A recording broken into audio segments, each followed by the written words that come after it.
you live from Boston. It's the 10-Point Podcast. My name is Bruce, and sharing a cell in Bridgewater State Hospital with me this week. First, the patsy that's going to take all the blame for everything. It's Chris. That sounds about right. And secondly, his head's shoved up his ass. It's Andy. See, he did find an insult. It's the only one. I could only get one, so Chris had to take the fall for it. We are the 10-Point Podcast. We review movies. Sometimes they're brand new, like this week. Sometimes they're classics. Sometimes Andy picks them, and they're neither of those things. So, you just wait to the end of this episode. I'm sure. Anyway, yes, Google 10-Point Podcast. You will find us. We are on all your different podcast apps. We again just search 10-Point Podcast, and you will see us and our approaching 200 episodes that we have done. Video versions, the 10-Point broadcast over on YouTube. Just look for 10-Point Podcast over there as well. Spotify covers both bases, where you can both see and hear us at the same time with your Spotify subscription, and also free, whatever you call it, non-premium version of Spotify too. As I said before, stick 10-Point Podcast into the internet. You'll find us. 10pointpodcast.com is our website where you can reach us. You can send us an email over there. We want to hear if you want to advertise on the show, if you want to send us any sort of comments. Oh, one thing I need to mention: if you do watch us on YouTube, do the old thumbs up thing. We need more thumbs. We get people watching, but we don't get many thumbs up. And partly thumbs up is how people see more and more of us, so we get more visibility. Keep us to yourself. You don't want to be those people, but like and subscribe. Well, yeah, obviously subscribe, because that's the best way to get the podcast video fashion. Otherwise, but yes, thumbs up as well. 200 listeners each week get our thing straight away. Boom. If you do, we'll like keep it, our clothes on if you do it. Yeah. More likes you get, less clothes come off. That's what we're gonna get. And yes, you can reach us 10pointpodcast.com or 10-Point Podcast over on Facebook and on Twitter too. We want to hear from you. We want your recommendations, comments, and otherwise. And pick good movies as well. And we will continue to not be verified on Twitter now that Twitter's changing completely. We were never verified. For that shit. And we will not be verified going forwards. So there we go. That's all that sort of stuff I want to hear from you. Before we get on to the reason for the podcast this week, what was everybody's highlight of the week? I'm TV based again, so if anyone's got anything movie wise, they can lead off with it. I can't remember if I watched the film, so that's how interesting. If I did watch a film, it was. Let's throw it at Chris. He's got some random classic film in the bank. Well, yeah, I watched Ant-Man, the Wasp: Quantumania, because that's a classic. And it's not as bad as you were making out. It's a lot. It's I didn't say it was bad. I don't think I made it out to be bad. I think I was just like, there's a lot of randomness. I'll give you that. I wanted it to move the story forward, and it really didn't. It just it's just Marvel again. It's there. That was always my issue with that film. But unfortunately, the best thing about the film is now no longer going to be in any other future films. It might be. You can't confirm that Robbie Downey Jr. is taking over yet. but if he does, you've heard it here first. Allegedly, Jonathan Majors might allegedly not be able to make Marvel movies anymore. Allegedly, is what Chris is hinting. He was the best thing in it. Yes, he was. He is pretty good. Mind you, the other surprise person in that film that didn't annoy me as much as I thought was the kid. Oh, absolutely. The daughter was fine. Yeah. Oh, yeah. Because I always like, they're going to bring somebody in, she's going to be a little spoiled brat. Look at me, I can be big, I can be small. It's like, no, she was actually pretty good. Cassie, that's her, isn't it? The Cassie, yeah. She's been good fuck me, MODOK was horrendous. Oh, that's how you butcher somebody. Again, like I said before, I have no attachment to MODOK at all. So that being the way he looks is fine with me, because I don't really know him. So he looks a bit daft. It was a bit shit, but he's supposed to be like an absolute badass monster, and they've ruined him. This made him like a joke. But you have to do that with some. Like, there's a million characters in Marvel comics. Not every single one of them is going to be as badass as they were in the comics. So, but see, the thing I think I had an issue with is obviously they brought the MODOK TV show out with Patton Oswalt. That's right. Which they made him a joke in that as well. Okay. So they doubled down on the joke MODOK, and I was like, I mean, it's quite easy to make him a joke because he's just a giant floating head, basically. So, yeah, it worked.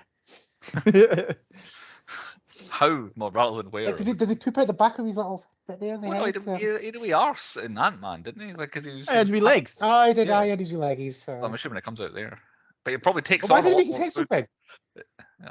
I can't remember. His head is big. According to the game, some random, what's it called, the antigen or whatever it is, or the things that turns people into mutants. I think he had a whole bunch of that and just ruined them. Right. I think. I thought you were like talking about Jurassic Park there, like intergen No. and ingen and. I can't remember the crystals are called.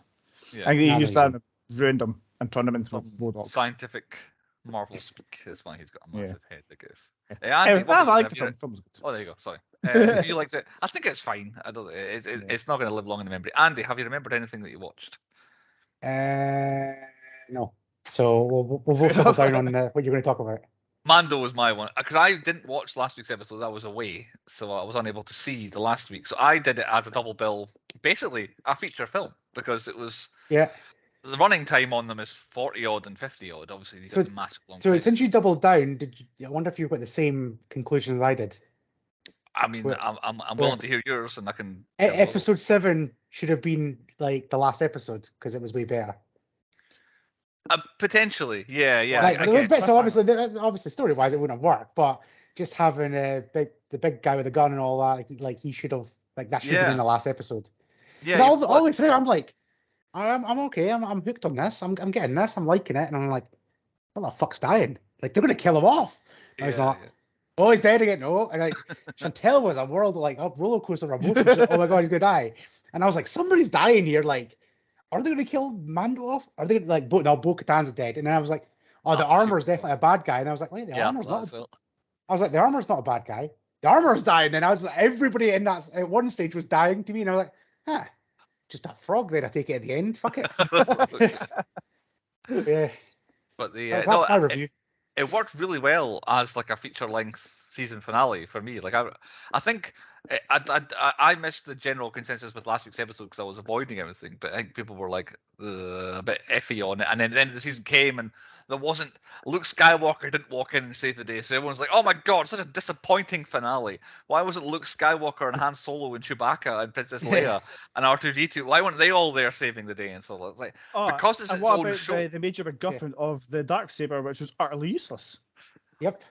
I mean, symbolically, it makes sense, really, why.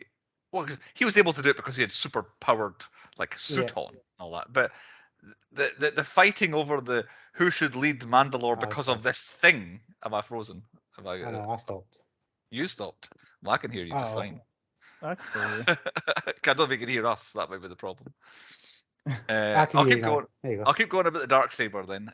Yeah, all the fighting Yeah. was about this thing, and then the thing gets broken, and then Mandalore's fine again because it's not about having a sword; it's about who's the person who should be the leader of Mandalore. So I thought that worked as a thing. But yeah, I was happy with the whole thing. Like I'm well happy with it. However, my only thing is I just wish one of the rumors was true. Like the armor was a bad guy or something like that. I mean, I did double down because I did go and buy her autograph, thinking she's going to be like a big part of this, and I think she still will be. Might. Yeah. So I didn't think she And was then- because it would be nice to go through all of that and be a bad guy. Well, it would have been a nice twist, but it was funny because I was at a show last week and somebody was talking because I had a Mandalorian t-shirt on and like, oh, what we think the last episode? I was like, oh, pretty good. And it's like, oh, what do you think is going to happen? I was like, oh, what I think is going to happen is Grogu's going to get knocked out of IG-12. He's going to get knocked off a cliff, and about 5 minutes later, he's going to be riding a fucking mythosaur. Yeah. And the guy's like, you should write for Disney. That sounds epic. So that guy's going to be well disappointed because I was like, I built this massive script up that I was like, this will be fucking amazing. Yeah. But it didn't happen. But I was still happy yeah. with it. I don't need dramatic things to happen. It just ends. Fine. Happy. I thought it was fine. I thought that it being the whole story of how the Mandalorian is going to get Mandalore back again, it worked really well. And it's left perfectly how I would have wanted it. Mando and his son in their cabin out in the Wild West, and they're going to go on adventures together next time when they come. Yeah. Oh, I was waiting for him to take his helmet off right at the very end because he hasn't done it this season. I hadn't thought of that. He probably should have. But again, maybe they didn't have Pedro Pascal for the whole season, so maybe they couldn't do it. But yeah. Well, have you heard the other thing about him where Disney have basically said, yeah, we don't need you anymore, so we just want your voice. Yeah. And he's like, no. Like, you will pay me to be in this, like, not just for my voice. Yes, but But yeah, I can see that. I can see Disney getting their way with that. He's just going to do the voiceovers. I thoroughly enjoyed it, and I look forward to Mando coming back again. And Ahsoka could be good, but I feel like I need to watch the entirety of Rebels before Ahsoka comes on, since apparently You know, watch all of Clone Wars, all of Rebels, and like, apparently the Bad Batch is now intermingling now as well. I'd heard that, yeah. So, yeah, we've got a lot of Star Warsies to watch. One more thing to hit on since Andy actually took Mando. I don't know if I'm assuming Chris has watched Ted Lasso from this week, the newest episode of Ted Lasso. I haven't actually. Okay, I don't know if you'll like it then, because remember I talked about that Coach Beard episode from like last season where it was all about not another one. him. It's basically a team version of that. Like the football happens in the first 2 minutes of the episode, and then it's basically not about football for the rest of the episode. However, it's still my favorite episode of the season so far, and it seems to be a trend that the ones least about football are my favorite ones. So yeah, I very much recommend the new Ted Lasso episode. I can't remember what it's called. I'll watch Flowers. it after this. But yeah, it's a good one. It's long. It is hugely long. It's like I think the running time's an hour plus. Like it's massive. So everyone's doing it these days. TV shows just get longer and longer. Right. Speaking of getting longer and longer, this podcast will get longer and longer. Although we'll never beat Alien 3. That might be the longest we will ever talk. That was epic. It was an epic one. And now everyone's anticipating. That's because we were talking about Alien two Resurrection. Yeah, exactly. It was 2 films we had to talk about. On to point 1 on the 10-point podcast. What is the point? The point is the 2023 historical crime drama thriller Boston Strangler, written and directed by. Do not make for a good movie, by the way. I know. Well, historical basically. That was taken off Disney Plus. Was all those ones? That wasn't an IMDb. Historical just means it's in the past or set in the past, basically. I think. Anyway, written and directed by Matt Ruskin. And I was like, oh, Matt Ruskin, written and directed by, who's this guy? He's got a bit of power behind his name, able to get this film made. I've never heard of anything he's ever made in his life. He wrote and directed. He wrote and directed a film called Booster, and he wrote and directed a film called Crown Heights, and then Boston Strangler. So I've no idea where he's got all this. Like, here's a Keira Knightley film based on a famous person, and we're going to put it on Hulu and Disney Plus and all that sort of stuff. So yeah, Matt Ruskin, writer and director of the same thing. The film stars as Loretta McLaughlin, Keira Knightley, who is fresh on the podcast. She will not appear in the Who's in the Universe later on. I'll never appear again. Well, I thought maybe that as well, but she's been in some things. None of these are going to jump off the list and make Andy want to pick them, apart from maybe one. Famous for Bend It Like Beckham, Pirates of the Caribbean. I was going to say trilogy, but I don't actually know how many Pirates of the Caribbean films there are. Five? I think 5. 5-ish. Love Actually, Pride and Prejudice, Atonement, and The Imitation Game is her big ones. Which it makes me realize. Basically, what you do is when you hear Keira Knightley, you just switch off, get another film. Okay, fair enough. She's the poor man's Natalie Portman. Of course, I was going to say, literally the first time I ever saw her was in Star Wars Episode 1, speaking of Star Wars, where she was a double for Natalie Portman, basically. Co-star with Keira Knightley in the film Boston Strangler as She also bangs a 12-year-old kid. That's weird. I missed the beginning of what you said there. I said she bangs a 12-year-old kid. Who does? Keira Knightley. Oh, I guess she does, yeah. Well, she doesn't. Love Actually. Oh, she's actually bad. Carrying on, Jean Cole, the character, played by Carrie Coon, famous for The Leftovers television show, Gone Girl, The Post, Avengers Infinity War, and Ghostbusters Afterlife. I knew Chris would make that face, and I thought Andy would make that face as well. Yeah, got you. Proxima Midnight from the Children of Thanos in Avengers Infinity War. I did not know that she was her at all. I can see it, and I believe I've never seen it when I was looking through them. But I did not know she'd been in one of the biggest grossing films of all time, old Carrie Coon. And then it's one of those spaces where I've seen her before, and I guess Ghostbusters is a recent thing. Absolutely, because she's going to be in the new one as well. That she's one of the new main-ish characters of the Ghostbusters movies. And our third star as Detective Jim Conley, Alessandro Nivola, and I had not connected the dots that he was Pollux Troy in Face Off. Basically, that was his breakout, and we talked. He's a chameleon. He's looks completely different, doesn't he? He does. We talked much about him in the Face Off episode, so go back and check out that episode. Jurassic Park 3, which I did not connect him to at all. Goal, the football movies, 1 and 2. He's like the second main character in the Goal movies. American Hustle, which is basically where his career renaissance came from. Something called Disobedience, which I hadn't heard of. And then The Many Saints of Newark, where he was the main character of the Sopranos prequel that came out a year or two ago. He was the main. I was on TV the other night. Disobedience. Fair enough. I don't know what it is. Is To that be what you honest. look like? I never watched. Yeah. No, I was. Yeah, it was pause for effect at the moment. Or something Right, like that. okay. That's one for the YouTube viewers, just like Chris smelling a Chris fart. pondering. I was channel hopping and it appeared on Film 4. Oh, there you I go. That's watched the it, channel but to shit. find that one.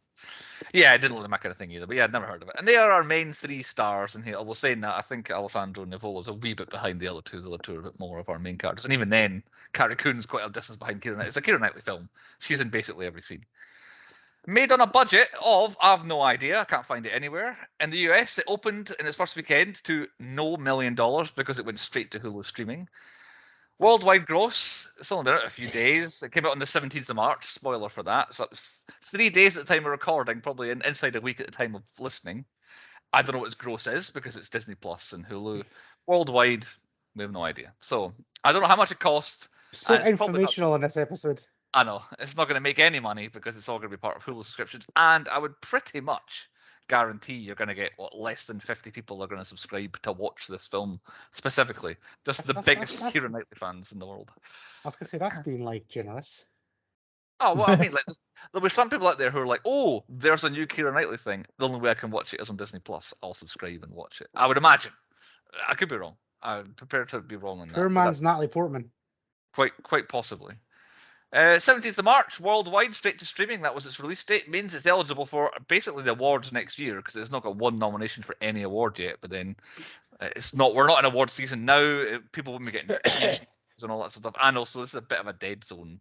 Nothing wins awards that comes out in April. Like summer movies, yes, and then approaching the Oscars. So I'm going to make a movie that wins Oscars at this time of year. oh, there'll be one somewhere, but for the most part, they don't. So yeah, completely Make a clear on podcast the movie. awards front. Can make a movie about podcast us. Ryan Reynolds. So, skipping straight onto the synopsis for Boston Strangler, we have one of those by Frank. Frank is on the synopsis here. Is he being Loretta Frank? McLaughlin, a tenacious reporter, made a name for herself by breaking the story of the Boston Strangler. Working alongside fellow reporter Gene Cole, McLaughlin defied the sexist norms of the era by pursuing the story at great personal risk. As they delved deeper into the case, the pair uncovered corruption that cast doubt on the identity of the notorious killer. McLaughlin's determination and courage in the face of adversity helped to shake up the male-dominated world of journalism and shed light on an important chapter in American history. That's all I've got for terms of He plot is being summary. Frank, wasn't he? He was genuinely like straight to the point. This is what this It's film's very- about. Very good. Who picked? It was the wheel of current and new movies that we have this season, and none of us had seen it before because it's absolutely brand new. In fact, it came up on the wheel before it was released, which was a bit special. Luckily, it came out in the week. But Which I channel? had faith in Disney. Yes, yeah. Which channel did we watch it on? As Andy says, Disney Disney. Plus. If you, I believe, if you are in America or even North America, Hulu is where you get it. But I think worldwide is Disney Plus, and there is only one version of it, and that's the one version that we all watched. And that's all that covered. Quicker than normal. Not much detail there for you, I'm afraid. It's absolutely brand new. That takes us on to point 2 on the podcast. The high points, what we thought the best bits and things were of the film. Does anyone want to lead off with anything? Mine's is quite near the end. There you go. I'll just leave you to We'll start with last Chris then. Before I say, like, this is a hard film to pick high points for, though. You don't want to be like, oh, I like it when that person got violated by stuff or got strangled. It's not exactly a high point movie. And also because all the killings are basically the same thing.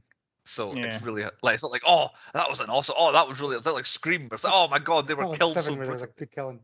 Exactly. Yeah, this Mm. one's like everybody gets literally intentionally everyone dies. Mind the you, same. that was a good description of that. Was it the second victim? Or the first victim? No, the first victim she knows about, which is when it was just like, oh, and a broom pole and Oh right, stuff like that. yes. Yeah, I yeah. was like, that was pretty detailed. Like I didn't like. Actually, before Chris gets a high point, I'm putting this as an early high point. Is you don't see anything, but they describe it very well. That my see imagination one. did. Yeah, my You imagination pan did up paint a so really. that you want. Yeah. The My I'll imagination did paint a really bad picture.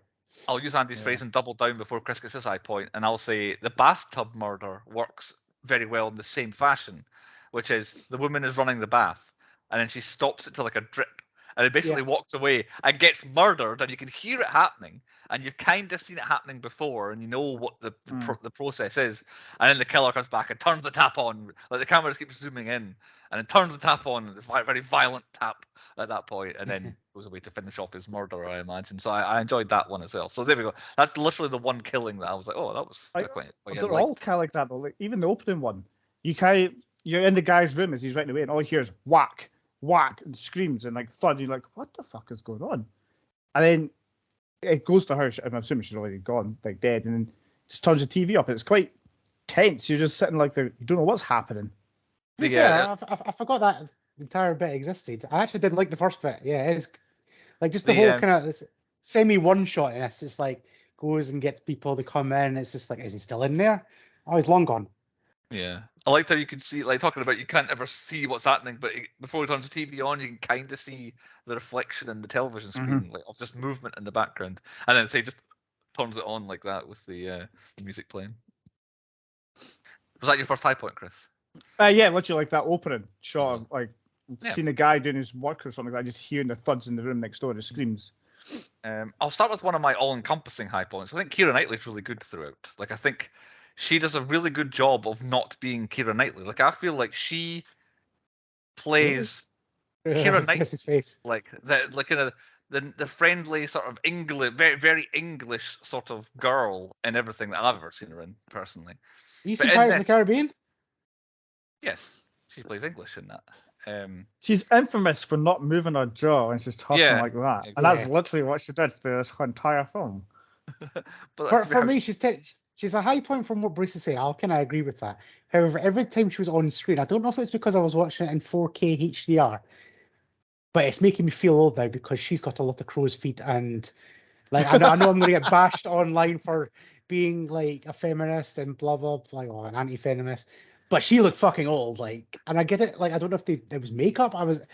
For half the film, I was like, "That's good makeup." And is that her? I'm not sure. Shit. So I still don't know if it's a high point or a good point. She is clearly aging, as everyone does, and I was wondering that myself, Andy, because I spotted a couple of scenes. I was like, "Oh, she is looking every bit the three kids, kind of housewife, or not housewife, but working mother."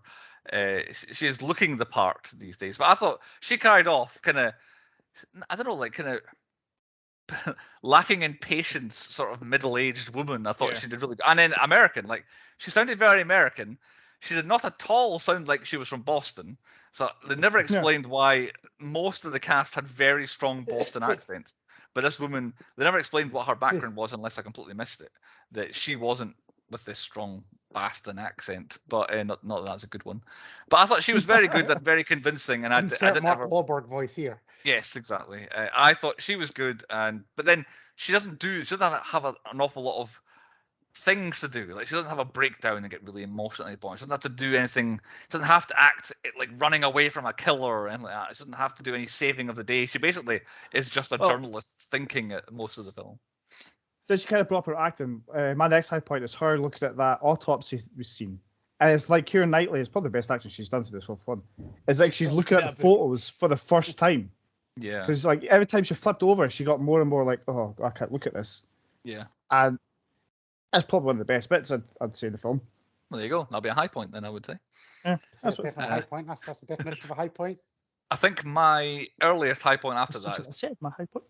It's probably before any other ones, which is I enjoyed when the police commissioner came into the newspaper office, and like everyone's bracing for it. Everyone's already irritated that what's her name again? Loretta has done what she's done, and then the whole scene of the commissioner basically starts to try and cover everything up. It's like, yeah, we don't want this getting out there, and like complaining. And also I love the fact that as soon as the commissioner walks in the door, the guy from the paper just hands him a whiskey. Like, but very, very 60s thing to do. This gentleman's come into my office. Here, have an alcoholic beverage. She says, the times, how they change and all that. And then immediately her getting called in, and the whole place is going silent as she walks over to the office to get a telling off for stop being a good journalist and all that sort of stuff. But I enjoyed that bit. I kind of liked his, I know the Boston Strangler was the bad guy, but the commissioner was a bad guy with a face. Somebody you could hate and you actually like had a face to it. You didn't know who the Boston Strangler was. You were through the entire film going, "Oh, it's him. No, it's him. Oh, I definitely think it's him." Well, Yeah. he's my high point. Boston Strangler 2, I think it was. Ant-Man and Wasp guy, Polka Dot Man. Right. Right, yeah. But, Number 2. yeah, him. I quite liked him, but as soon as you see him, it's like, yeah, you did it. Yeah, Like straight I was, away. He's I've got literally that face. It's like you did it. my next high point is when Loretta goes to meet Conley in the restaurant to accuse Albert DeSalvo, and Yeah. us as an audience, we're like, it's definitely him because you don't keep David Das Malkin, him from Ant-Man. Like, he's not in the film until all of a sudden you see him like a flash sideways or a flashback, when you call it. It's him that's doing it. You're like, oh, it has to be him. He looks and sounds and acts like a psycho and everything he's in. He has to be the killer. So, of course, you would run straight to the police and go, it's this guy, it's this guy. And then the reveal that, no, it can't be him. Like, he was in prison when the murders were happening. I was like, oh, that's a good twist, because I'm guaranteeing it's him, but it can't be. And then the rest of my point will continue in low points at that bit. So any more high points? Well, I've got as well. This just the gathering of evidence. Like, I find it satisfying when you like the phoning people. It's like, oh, is this person? No, and then they go to the police, like a library or something, or the police, and get the reports, and you find that like that holy grail piece of evidence is like, this is the guy. Yeah, it's good when it comes together like that. I've only got one more high point, and it's the very end. So Mine's is the bit after the end when it tells you all the real life stuff. I like that. I like films. Oh, right, the very end. Yeah, Yes. I do like that as well, especially when it does kind of wrap things up a bit. Like, it could be like, oh, DeSalvo through DNA evidence, he's given one of the 13 murders and all that, and yeah, so and so was really a good journalist for 30 more years and all. Yeah, I do like when you. I like a factual ending when it's like based on a true story. How much of it was true? Just the end bits that they put in. I like that. I've got a couple more little high points. Okay, well, my final one, just before what Andy's talking about, is when basically the two of them throw all the information on the table and talk everybody through what happened. And it's like, well, it was this one at this point, and then because of he went away, and then he would like all the evidence they've gathered throughout the previous hour and a half. They take 5 minutes to be like, this is how it all fits together, so that there's no confusion about what happened and who did what. And then you get to the end of the film, and it's like the cases are still unsolved. It's like, but you just told us. It's so easy. Yeah, like, how could the police not see this? But yeah, I do like that they state their case. This is what we believe as filmmakers or whatever, who did the murders, and this is why. So I enjoyed that bit. So Chris, your little ones. Yeah, I like that there's kind of a shift in tone halfway through the film where through like the first half they're like looking for all the murderers, there's this one guy, and then it's like, no, actually, no, fuck the murderers, we're going to blame the police. And then the next half is just them going after the police and ignoring all the murderers and stuff. Really, like you said earlier, the villains in this are very much the Boston Strangler and the Boston PD, we're going to call it, and their horrific handling of everything is equally bad, equally to blame for the 13 people that get killed. See, there was a bit in this film where I was like, if this wasn't based on a true story, my prime suspect would be Keira Knightley. I didn't see it coming. She knew too much, and she was like all over it. It's like, you know, you're just there. Yeah, the murder she wrote theory that Angela Lansbury, she was always in town when these murders were happening. And murder she wrote. So I don't know. She wanted to further her career, so that's it. I'm not saying no, but like, there could be like, what a way to cover your own tracks. You break the case. She was like, there was threatening scenes, but she was never in danger by anyone actually coming to get her necessarily. So yeah. And there was that creepy guy that she went to meet and then decided to turn around. Maybe she's like, oh, maybe I can't take on this guy. I'm getting out of there. But other than that, I could believe that she could hold her own against people. And if it does take more than one person, her husband just disappears from the film at about the 30 minutes. I never see him. So could have been him as well. My final high point is the confession tapes of DeSalvo when you see it, and getting all the information wrong, and the guy's just showing him all the. It's just weird. I think this. Oh yeah, I remember. That's where I did it. So that was my final high point. It's really good hearing when it was about to happen. I felt that's where it was going anyway. Like, you could tell that there was something funny going on. But yeah, when you hear him putting the paper down, and it's like, no, actually, oh yeah, it's that way. That was where the bedroom was. It was on the right, whatever it was. He said so. Yeah, and guessing the colors of the blanket or guessing whatever it was. But yeah, hearing that, so a good twist, not a twist, a good reveal, I guess. On to point 3, then the low points. What was the worst bits and things were about the film? My one is the beginning, and this is just a personal opinion now. any new film that starts with an exciting bit and then goes back to the start of the story it's a low point for me. I'm so sick of it. Just tell a story from the beginning of the story. I didn't have to know. This sounds like a, what do you call it? A movie trope that needs to die for Bruce. Oh, actually, yeah, I don't know if I did that. This or is not, actually thanks because I didn't have one, so now I do. That'll there you do. go. But yeah, okay, we'll I'm come back sick to of it. this. It's like because the whole film, oh, there's a murder in where was it? Ann Arbor, Michigan. And it's like, 3 years later. I was like, well, I know that in 3 years somebody's going to kill somebody over there, and you're going to suggest to me that it's the same dude. So it's like, stop spoiling your own film. And also, if you feel like you have to start with an exciting bit, find an earlier exciting bit. Like, there's always going to be a first murder. Just show me the first murder, rather than it's like, it infuriates me that films have to do this. Every single film does it. Very similar to Bruce is. I had a big problem with this film is it was based on a true story, and I knew quite a bit about the Boston Strangler. So I knew going into this film that I was never going to get a satisfying conclusion, and everything they're doing is just pissing me off because they're making it up, and I was like, oh, God damn it!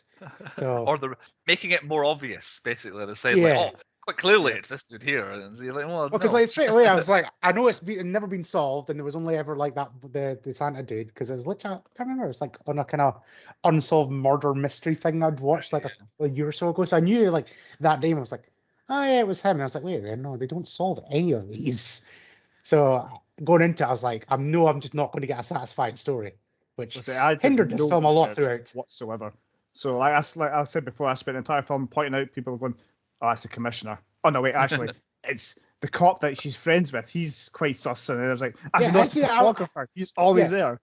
I genuinely think I would have liked that, but yeah, just because it wasn't as obvious as that, it's just like, well, there's these 3 dudes in prison. It's pretty much as one of them, if not all of them. At no point did I actually think it was DeSalvo. It was just like they're coaching him to do it. I was like, well, it's clearly somebody else has done it. They're just getting some like money for it. It's like at no point did I think it was him. And it turns out that one murder might actually have been him. When they changed over, when like the trend was old ladies, and then it stopped, I was like, well, it's quite clearly not the same guy anymore. And then someone in the film says, well, that's not how serial killers work. And I'm, oh, so it's a different guy now. And I did feel like the film caught up about 20 minutes later with being like, it's not the one dude, it's a different guy now. It's like, well, you told us in the film that it was a different person now that was doing it.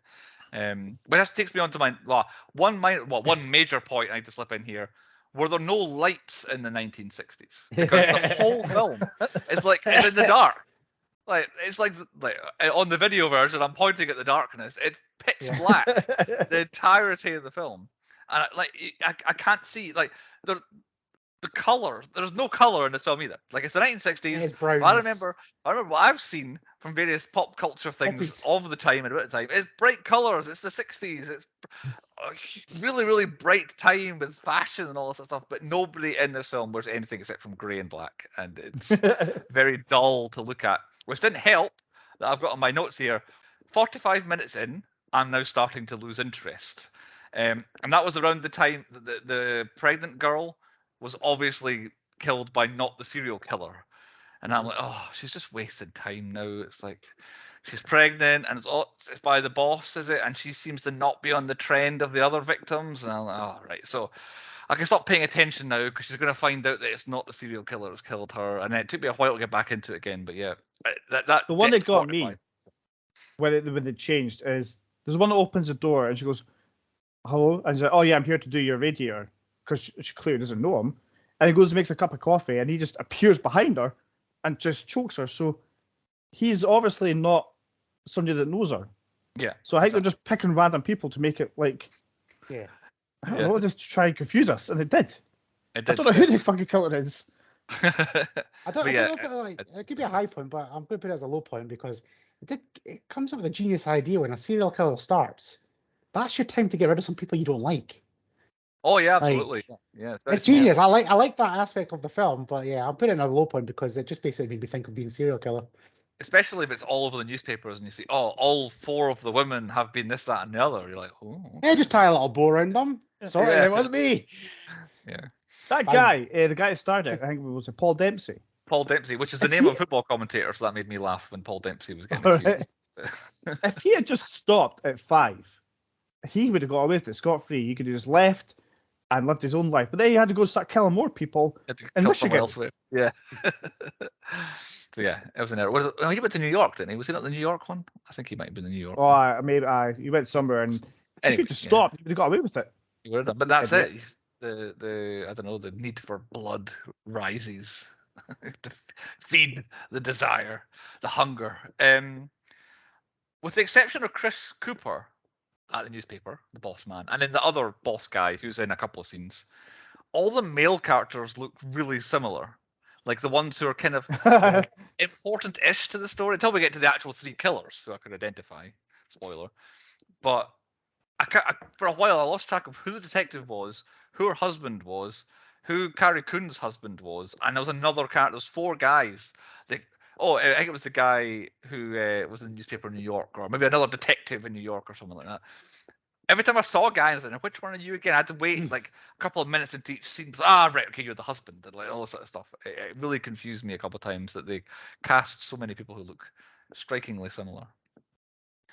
I've got one more major low point, which is my continuation from earlier. So, well, how about you hit us with one of yours, Chris? Well, do you know when Loretta's sitting talking to one of the mums, and they try to do this artistic shot of behind hair and all that, and it just fucking fails miserably because half their face is covered, and you can see them kind of looking like that, trying to keep round to talk to each other. It just pissed me off because I was like, I'm trying to see, like, fucking hell, Kira's talking, like, move. I'll try. Fucking hell, what's going on here? So the hair pisses you off. Like, it's not a low point for this film. It's just generically a low point. It's just women's hair is in, like, I don't know, 1990 backwards. What the fuck were they thinking half the time? Like Keira Knightley's hair, the other woman's hair behind Chris that you can see, and then even the other woman behind Chris, they all had like this is weird. Like, what the fuck? Did they all just put the same hairdresser? And same with men as well in like old films. Yeah. They seem to just like they've got What's one called style. pomade. Yeah. Yeah. I did think I did wonder at one point. It's like, what is Keira Knightley doing with her haircut in this? And then they show the picture of the actual woman at the end, and I'm like, oh yeah, that is what her hair looks like. Bang on. Fair enough. It's not. It did seem like the makeup artist was like, I know how to do one style. All the women in this film can have the one style, and that's what you're getting. That must have been. So my low point that continues from earlier. I enjoyed the scene where she goes, "It's DeSalvo," and he's like, "It couldn't be him. He was in prison." So, in full caps, in bold in my notes is, he didn't actually check to see that he was even in prison. It's like, is that not step 2 of, or step 3? We think it's this guy. Where was he? Oh, he was sentenced to prison. Oh, well, he must have been there then. Like, not a case of, I will actually check that this guy who I think committed half a dozen murders was actually there. Because this sort of thing can happen. If it's in a timeline that could happen where you can get out of prison in that amount of period, at least check. And it's like, at this point, that's when the police department turned heel on me, which was, oh my God, they're completely useless. I gave up on them at that point. They did not even check that he was in prison. So yeah, that's my final low point. I could just give up. I've got one more low point once again. It's not really related to the film again, unfortunately. This film suffers because of the Jeffrey Dahmer series from Netflix. Right, okay. Because you guys already hate the cops and stuff like that in this. I absolutely despise the cops in the Jeffrey Dahmer series who were even more inept than this bullshit. Right, okay. So it just basically made me hate cops. But not the film's fault. Just cops are stupid. Just generally, because both of them based on true events. It's like bad they actually were. Any more from you, Chris? I've got one little one. At the movie, when it shows the guy confessing, and he's sitting there going, "Oh yeah, I did them all." And I'm like, "Who the fuck is this guy now?" They've just introduced a random guy who's just admitted to doing all the murders, and then it pans out to the film like, "Oh, fucking hell!" Because she's confusing the hell out of me now. Chris did his investigation going, yeah. I know. I just said, "Oh yeah, I admitted to all the murders." I'm like, he's never been a fucking fingered once. Who the hell is he? And then he goes back to the cop. I saw this coming because I was already so kind of bored that I was like, right, I'll just start doing my proper notes. So I was like, could this film come out in 1995? So I was like, Boston Strangler movies. I was actually Googling that, and it was like, oh, there's 1968 Boston Strangler film. I was like, wait a minute, 1968? I was like, we've just jumped forward a year. It's 1960. Like, this could catch up. And then it did basically catch up to them making the actual film. So, I was ready for it because I'd already found out that they made a film basically when it was still happening. But yeah, Yeah, it's mad. Yeah, funny. Was that us then? Low Yeah, that's points? me. I think we went easy on it with the low points, mainly because not an awful lot really happens in this film. Really, A It's lot of not looking good. at paper. Yeah, not good for highs and lows. There's a lot of constants happens in this film. So on to the stats. 11 shits and 3 F-bombs is not what I anticipated going into this. I didn't think it was I didn't know. Well, there was a few. It took I think, quite honestly, I think intentionally they didn't do much in the way of swearing in front of the women because it was the 60s and wasn't the proper thing to do back then. So it was mainly scenes where you only had guys, and that's not an awful lot. So yeah, not much in the way of swearing. More swearing than I thought it was going to be. No explosions, which was expected. 14 deaths. Every one of the serial killers' deaths, and then our main man, Dal he died as well. He got stabbed to death. Quotas: no cows, no goats, no dead animals whatsoever. I'm assuming there's a paedophile in it somewhere. I would say so. Probably one of them that was in the mental hospital prison thing. I was going to say the Boston Strangler was old women, weren't they? Then he went to younger, but they weren't kids. Yeah, they weren't kids. No, younger women. He said so. Psychopaths back in the 60s before they had paedophiles. I think they weren't invented yet. Just general killers. Just went for anybody and everybody back then. Yeah. The Tackleberry trifecta, the former Tom Cruise, maybe current Tom Cruise, I think a complete shutout. Like, this running is minimal. If there's even any running in it, nobody gets the girl in the way that the Tom Cruise trifecta is spirit of. And there's no motorbikes. So yeah, completely nothing there. Did they say the thing? Did they say Boston Strangler? 8 times. If I said it. That's a guess. 6 times. Ah! So not a bad guess. 30 minutes for the first one is when Keira Knightley first coins him the Boston Strangler in her typing. Chris, any stats from you? Yeah. Phones ring 62 times.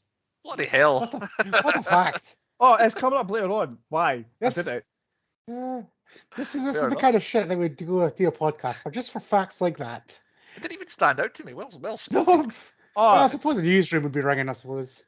Yeah. I don't know, because I had my headphones in. It's going to come up later on. But I don't need to why you've got later on, but a phone ringing, is it like ring, ring, ring, ring, ring, ring? No, is that 1 or is that 3? That's 1. That's and 1. then, because then you could tell, because it would go ring, ring, and it would stop for a little while. Then it would go ring, and then it would pick up. Then somebody else would go ring, ring, and I was like, fucking hell. So each constant separate phone call, 62. Yeah. That's probably that's more than 1 every 2 minutes, I would say. So yeah, impressive. Any others? No, that was it.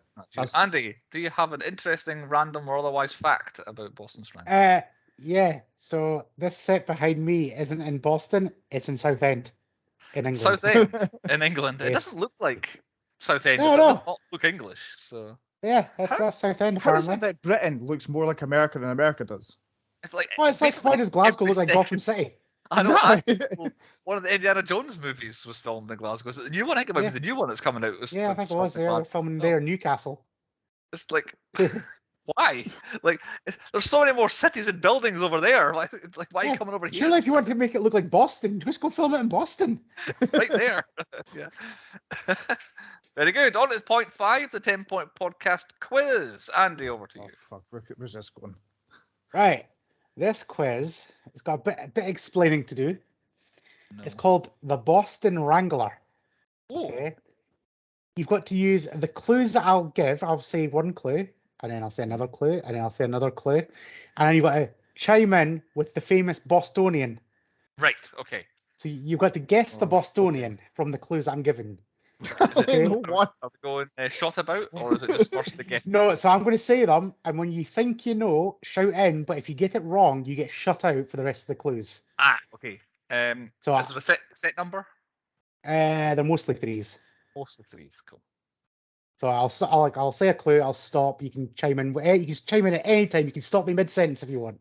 Cool. But only if you say the wrong answer, yeah, if you say the wrong answer, you get locked out, and then the other person can listen to all the clues.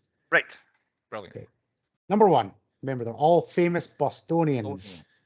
That's your clue. Right. The most famous historical figure to have been born in Boston. Clue 1. Doesn't really was matter. the President of the United I States. knew it was him. I can't remember his fucking name. Right. And your last one, his face is on $100 bill. Is it George Washington? That's his No, fucking it's name. not. Damn it! Oh no, it is. Oh, I'm an idiot. Chris, do you want to take a stab in the dark? No, I can't think of his name. It was Nah. Benjamin Franklin. Yeah. That's. I was too quick on the draw for George Washington. God damn it. Right. Suck these sideways. Oh, Right. Next one. First clue. Is a best friend. Mark Wahlberg. Yes, it is Mark Wahlberg. what? Yeah. As you discovered Your other something. ones for that one was found himself in a strange place with some primates. That was the next one. Then has a famous siblings with co-owner of an excellent burger chain. All right. So it was. It's best friend a Ted reference. Yes. Rabbit. So yeah, Chris just out of nowhere pulled out his arse. Right, next one. So question 3. Previously married to Gary Oldman. Danced to Chuck Berry's You Never Can Tell in a Uma Tarantino Thurman? movie. Yes, it is Uma Thurman. She married Sure, to Gary. Gary Oldman. I have no idea. Yes. No idea. And then your last one was has a problem with Bill. That was the last clue. Big problem with Bill. Right, number 4 is a mall rat. Has Jason been known Lee. to. Nope. Shut out. Ah, Chris gets the next 2, so you can wait to the end if you want. So, 1 was is a mall rat. 2 has been known to visit Hell's Kitchen. And 3, I'm Batman. Yeah, Ben Affleck. Ben Affleck. Right, Just next before you one. said Jason Lee, I was going to try and mim with it. you gonna say Jason Lee as well? Were you? No, I was going to say Ben Affleck. Ben just Affleck. before you said I it, wanted and to then get I an was early. like, oh, wait. I knew Chris would get the clue quicker with them lot than me, so I thought I'd go for Jason. Right, question 5. The white bitch of Garnia in an epic movie. Oh. Recently appeared in We Have a Ghost. Stifler's mum. Jennifer Coolidge. I got Bruce first. I thought Fuck off! I was definitely. No, I first, heard Bruce first. I heard Bruce clear as day first. So yeah, Jennifer Sure, Coolidge. right. Question 6.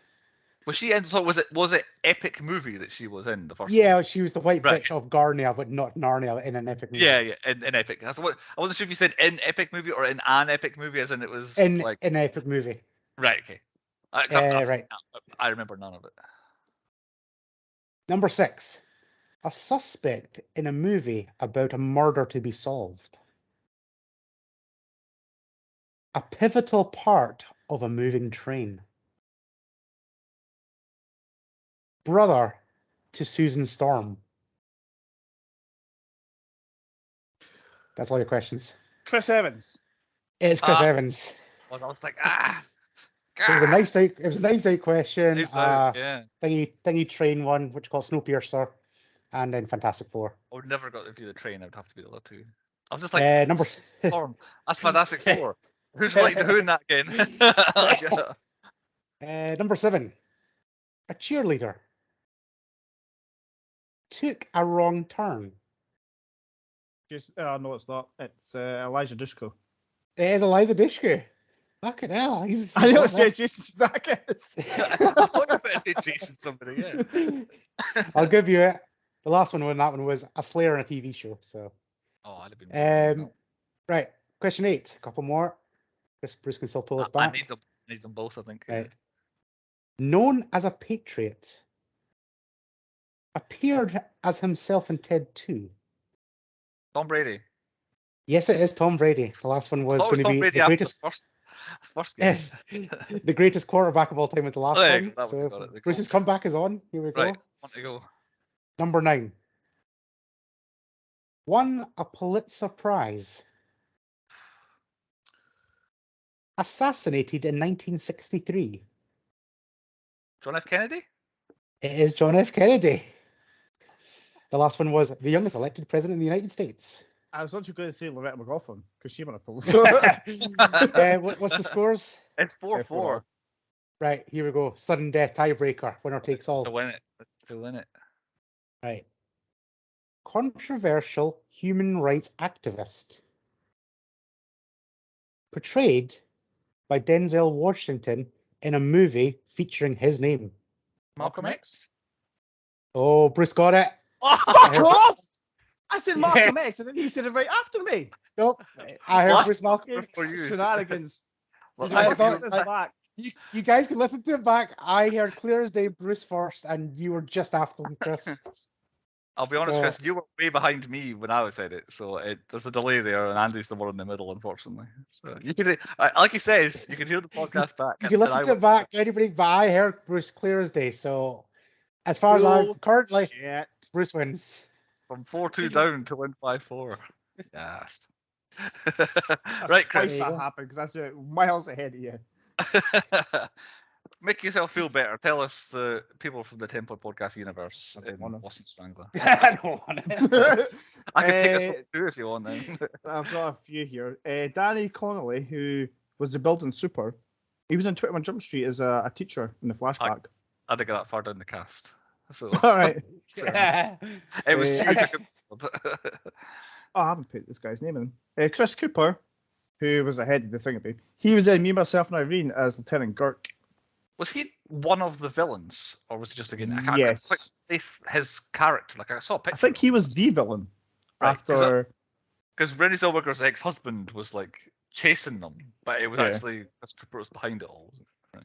You've already mentioned Alessandro Nivolo, who was Detective Connolly. He was Pollux Troy in Face Off. Does not seem like the same guy. It doesn't seem like he's And old this, enough to be I Paul. know. It was I watched, like you said, Jurassic Park 3, and I was like, I recognise that guy's face. And it wasn't until I went through IMDb, I was like, fuck, there's no way Pollux Troy. Can't he be? And finally, Carrie Coon, who is Jean. This blew my mind. She was in Gone Girl Yep. as Ben Affleck. Margot Dunn. Yeah. You've missed one, if that's you, Chris. Who have I missed? You've missed Rory Cochrane, who I think was the New York detective. I think Detective. Is he Delight. uncredited? Nope. He is 1, 2, 3, 4, 5th on IMDb. To me, he's the guy from Dazed and Confused. We've not done Dazed and Confused, but he was Charles Frick in A Scanner Darkly. The guy at the very God. beginning is covered with all the bugs at the beginning of Scanner That's Darkly. amazing. Yeah, he was Chris in New just York. forgot we did that film. I definitely didn't. Just saw the name. I was like, I did do him. I get so far down the list, I'm like, he's in nobody, so I'll just go back and do something else. Oh, fifth down the list, that fuckers. No, I like give up- I went I give clicked up them. I on was going through the films, like, oh, there's nothing popping Ah, up right. here, so He must have missed him. Yeah, I just saw his name and I was like, I know that name. And I was like, oh yes, Scanner Darkly. But that's it. I didn't do any more, so we missed others. I found a lot of people were in the same films in this one. Like, every time I clicked on what films have been, the same ones kept popping up. Even like weird independent films kept popping up. Yeah. So they must have you recast the three of us into the film? I did. So, well, I now want to make Andy the killer because he's a dick. But I thought, do you know what? I'd picked us by which lifestyle section we were doing the magazine. Right. Okay. Good Oh, luck. Yeah. God. So Andy would do the product reviews. Yes. He Yeah. would. Bruce would do fashion and style. I don't know why, but okay. I don't know, because there was only like 5 or 6 of them, and I would do diet. Clearly, I would be on diet. The other one was household wares and stuff like that. So Right, maybe yeah. you do that one. I'll take the fashion. I also dodged making us the three killers. I thought let's not go that way. So I tried to go with other male characters in the film. So I'll take Chris Cooper's role. Chris, you can be Detective Conley, and Andy can be I'm the happy with commissioner. that. Andy can be the Yeah. denying everything. Okay. I mentioned that the one film I wanted to pick on was The Boston Strangler from 1968, which was it won nominated for Golden Globes and all. It was quite a successful film, right as the thing was still happening, basically. But I didn't go no other film references other than that. So my usual questions I've asked: could this film have come out in 1995? Definitely. There was nothing that means that they couldn't have made a period piece like this. Then I don't even think there's been any major developments. Like even the bit at the end said that they tied Armand de Silva with what do you call it, DNA evidence and all that. So Yeah. I don't know if that came after 95, but it's not needed for the film. Obviously, it's stuck at the end. So yeah, this easily. I'm not going to bother casting it because I was cast the same people from 1995. But yeah, could have come out. Dead Man Walking. It's tough because I didn't really think anyone would be. But in retrospect, the minute that David Dalmakian was going to take the fall. You knew he wasn't going to make it out alive. Basically, it's like you don't be the fall guy and survive. That's kind of the point of you taking the fall. Who's in the wrong movie? I feel like Alessandro Nivola as the detective is basically in a separate film, like just being a useless detective. He pops in and out, and he seems to be very inconsequential help to our journalist pals. I feel like he needs his own one. And then the trope. We've already given Chris his one. Films that start with the not foreseen. My one actually was my follow-up low point. Someone put a bloody light on. These films these days are so dark. I'm sick of it. I'm sick of every new film that comes out. Well, okay, take away all the lights so nobody can see anything, and that's my trope. Andy, what's your trope? American kids leaving like 1 minute to 2 minutes to eat their breakfast. Yeah. Like Right, they always have great spread, like pancakes, crispy bacon. Oh, it's fine. I'll just get a small bowl of cereal. It's like there's fucking bacon and pancakes in there. Get down and eat your fucking dinner.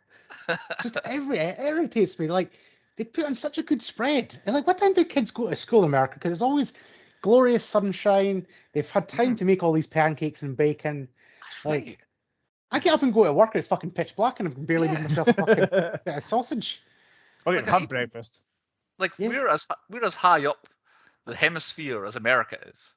And it's like, Well, they seem to like. Do they all start work at like 11 o'clock? They pick up their kids. It's always daylight when they're doing this shit. Always daylight when they go to school. Whereas we are like not pitch black, but definitely dark going to school a lot of times. So. Point 7 on the podcast. That one thing, I have got this blank. I have got not one thing from this film to be the one thing. Well, there's one thing, but I don't want to give it that. So what about you guys? I'll say this is this Keira Knightley film. Is it though? Like it is, but it's not. It's the one that I'll remember never to watch again. Yeah. For me, it's phones ringing. Oh, definitely. I'll remember it for constant phones ringing. That one film with the phones. Yeah, never mind Phone Booth or Scream. This is the phone movie. God, no, fuck them. It's constant. Every scene change. Ring, ring.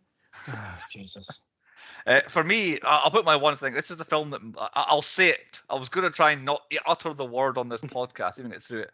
So this is that one film that really, really, really wanted to be Zodiac, but was about 1/10 as good as the film Zodiac. That's what this film is. It was like, oh, Zodiac's great. It's really, people love it. It was really well made, really successful. Let's just make Zodiac with a different murderer, and it absolutely does not even get near to how good Zodiac is. So to me, that film that copied Zodiac is what this is.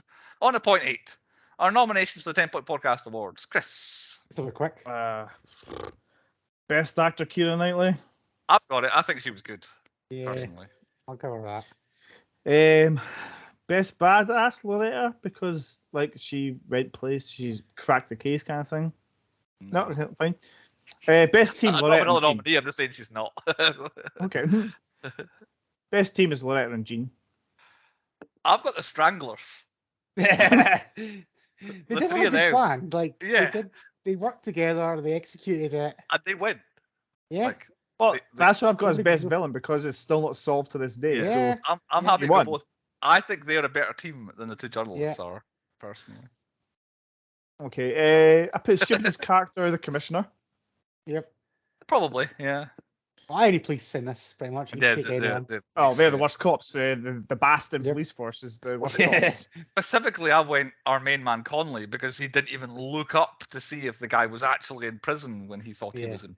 So well, to be fair, the Boston police were wanting to raid gay clubs and not solve murders. So the entire police department was shit. That was one of my disconnects with the film at that point. It's like, why? I couldn't really work out. And it's they clearly just have other priorities. It's not a case of. I thought it was them trying to help solve the crime. Like, but what? How? What's made you do that? It's like, oh, actually, it's unrelated. That's how little they care. So, right, okay, makes sense. My worst twist was the killer was just some random guy persuaded to take one for the team. But then he wasn't either. Yeah, I know. So I don't know. It was confused me. So it's kind of twisted the film, but it's not real. I don't know. It's weird the way this is presented. The story. My best accent was the Boston one. Which one? The Boston accent. Nobody has Boston in this film. I've got for worst accent. Did Keira Knightley just not bother with the Boston accent? That was my worst accent. I think I don't know. Like she's like, I can do American, but I can't do Boston, so we'll just do generic American. Yeah. Maybe she wasn't Obviously. actually from Boston. I haven't. Well, that's what I'm thinking. Maybe, Researched it. yeah. So we'll maybe find out. Nah, I think that's it. Best song? Yeah. Nowhere to Run by Martha and the Vandellas. That's a song on the TV at the beginning. Yeah, that's the only to song I run. actually think. Yeah. It's the only song in the film, I think. Yep. Danny John Jules. I did not know that David Dastalbachian was going to be in the film. So when he Yeah. popped up touching up someone, I was like, oh my god, it's him. Oh. So I don't know. He's kind of a bit part person in a lot of films, so Yeah, he's got He one of could them be in faces. he does have one of them faces. But yeah, he's kind of in the film though as well. It's not a cameo. Yeah. So I think he's No, Danny he's- John. yeah. So I Yeah. did not know he was in it. I only ever knew Keira Knightley and Carrie Coon were in this.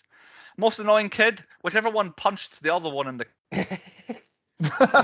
Oh, it froze right at the perfect time. a kid killed him. car. Oh, there we go. Oh, no, he's back. Well, am I He's back. frozen up? Yeah, most annoying kid, whichever one punched the other one in the car. Jeremy, Right. Is Yeah. is the annoying one, I think, unless the other one annoyed him so much. Most obvious name, the Boston Strangler. That's quite an obvious name. Nice. Where's he from? What does he do? And worst plan. Oh, it says DeSalvo was sentenced to a jail term. That means he can't be the killer. I won't bother going to check any further than that. That's the worst plan. Really hung up on that point, didn't he? I honestly, dumbfounded me. That it was like, it's a bit lucky. Part of the film is, oh, they're terrible. But the film was like, oh yeah, it can't be him. He was in prison. For them to 10 minutes later be like, oh, you never checked. It's like, oh, why did you tell me that then? It's like, I'm still trying to follow a story along here. I think that's it for me. Best product placement, Andy. Yeah. No. I was gonna go, haha, the newspaper that she works for. Oh, it But- never did it? She keeps mentioning it's the Record something. Right. or Back in other. America. Record American. All right. But Because I was got- waiting for like a big thing, but yeah, I've never seen anything. So I was like, oh, it'd be the Record American, brilliant. But then it got moved, like it got combined with a different newspaper, which then got combined with a different newspaper and is now the Boston Herald.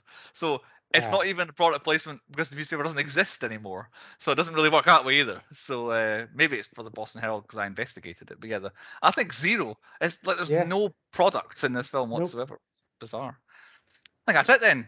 On to point 9. Moral of the story. What lesson were we supposed to learn from Boston Strangler? Andy, what's your moral of the story? If it says based on a true story, I probably won't like it. Fair enough. I've gone for their strength in numbers. That's the moral of the story. Because both the good guys and the bad guys. Strength in numbers. Chris, I went for yes, easy, but don't strangle people. don't strangle people, yeah. Yes. Fair point. Good advice.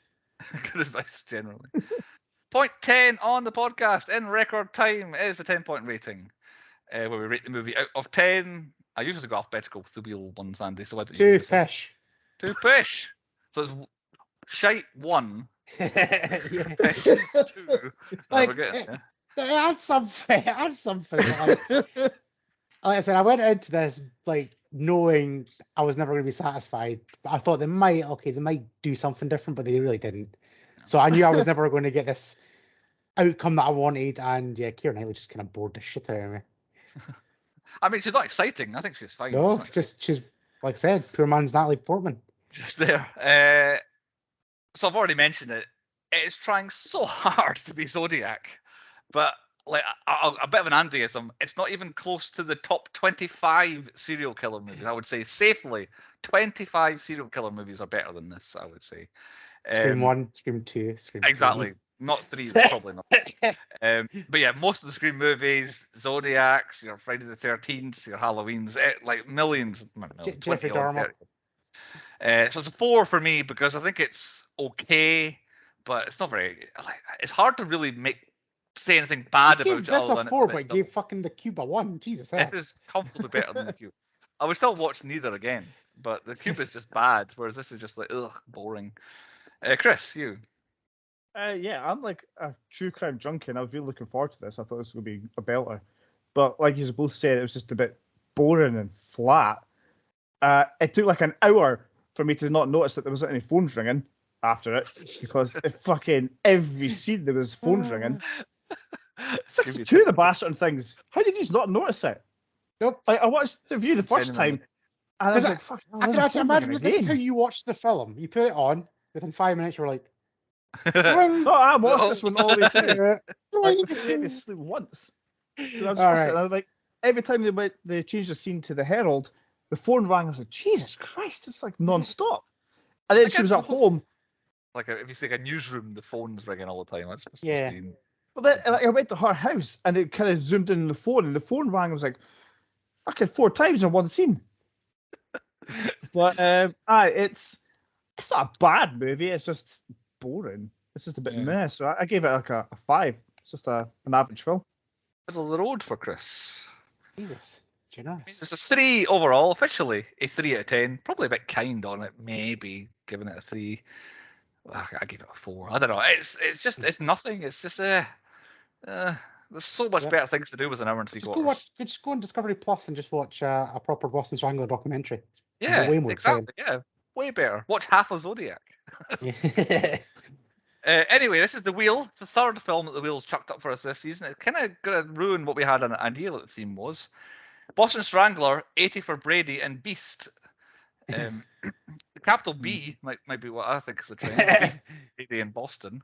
But Yeah. we If had it wasn't for trips- Beast, it could have been like real people. or Boston related because of Tom Brady and the Oh, Patriots. Yeah. fuck, I never knew that. Maybe the line was from Boston. We had Trips of a Lifetime last time because Beast was obviously a safari with sort of thing, and then it was the Super Bowl. But yeah, tough to link them, I think. Oh, you got the trip to South End. Or wherever it was. There's not a English person playing American in 80 for Brady, is there? Does Emery die in Brady? I don't think so. Well, no, they don't die in. No, We they're think all, one. they're all alive. Yeah. I think the best bet for me is somebody is English playing American in 80 for Brady, because obviously Keira Knightley and I think Idris Elba plays American, if memory serves, in Beast. That might be the best. Next time is Andy, and he's already worried about his theme, I think, but he's excited about his pick. Andy. Right. I'm 99.9% sure it fits my theme. So I'll say the film and you can try and guess the theme because there could be some dubiousness about it. I've already forgotten where all the picks were, but carry on. Oh no, Right. I remember. So this is an all-star cast film. Good. Okay? I have not seen this film in 23 years. So year So 2000. It's a long time. It's current. It very much is. It's hitting every single thing that's current right at the moment. It's like when I read you some of this cast list, you'll see what I'm going with it here. Got Brian Cox in it. Okay, he's everywhere at the moment. Succession, the whole lot, right? Yeah. You've got Michael Keaton. He's Batman again. Yeah. We've got a podcast favorite, Robert Duvall, in it. And then you've got the star of the film, Ali McCoist. It's a shot at glory. No. Robert Duvall was the giveaway for me. So yeah, we're doing the 2000 A Shot at Glory, also starring Sean Walker. Andy. And me. Sean and Andy, both in A Shot at Glory. I have long heard about this film and never seen any of it, so I am very excited I've seen for bits it. of it. I've never watched this through the whole. It's a true Wrexham story as well. That's why it's current as well. It's very much like that. And I'm going to tell you my theme as well, because I'm pretty sure it does fit into my theme. Sports. So you thought you're still saying sports. You're close, but it's not quite. Okay. It is an underdog story. Right. Okay. Chris's face. Yeah. The human race, the one-legged man wins. Cube. Yeah. Zam gets out. You didn't see that coming. That was a proper underdog story. I suppose it's not his story though, is it? Yeah, but nobody's seen that coming. That was like the underdog gets out there. Nobody's seen that coming. What else did I do? He did what do you call it? The Ringer. The Ringer. Yeah. Surely he's like the overdog, is he not? No. The story's not about him. It's about the other guy winning. The guy you didn't expect. The underdog. Fair point. It is about that, isn't it? Yeah. Okay. So yeah, it's an underdog story, and I'm pretty sure this fits into it because it's about an Ali McCoy's redemption story. I'll have to see what happens at the end if it is an underdog story. I did ask one of the other stars to come on the show, but they've declined. But they will write a quiz on it. Right. Okay. Cool. Sean does not want to come on the podcast. I will put a clip up behind him, and that's going to be my background. So I'm really picking that background. Right. There you go. Good luck in the next week finding a shot at glory. I don't know if it's It's on YouTube. It's free on YouTube. Oh, brilliant. Is Okay, it? so there you go. It's on YouTube and it's on Amazon, so you can. There But you go. yeah, A shot- apparently so. A shot at glory. So there you go. Find it worldwide. There you are. Watch a shot at glory within the next week, and we'll see you here next time on the 10 Point Podcast.